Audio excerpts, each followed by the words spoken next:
everyone, today I'm going to be teaching you guys how to insert a favicon using HTML. So basically what a favicon is when you have your tab open, next to the title, there should be a little icon there, and this is how to like customize the icon and make it whatever you want. Okay, so the first step is to go to your browser and then search up whatever what icon you want. So I'm just gonna say, I don't know, I'll just controller.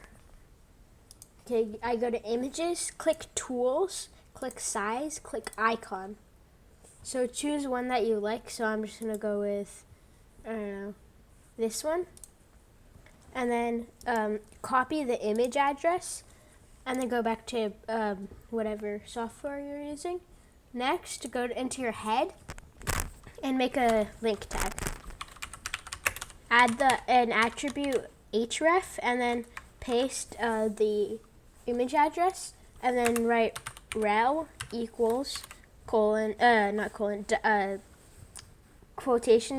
and then inside the quotations write icon, and then end the tag.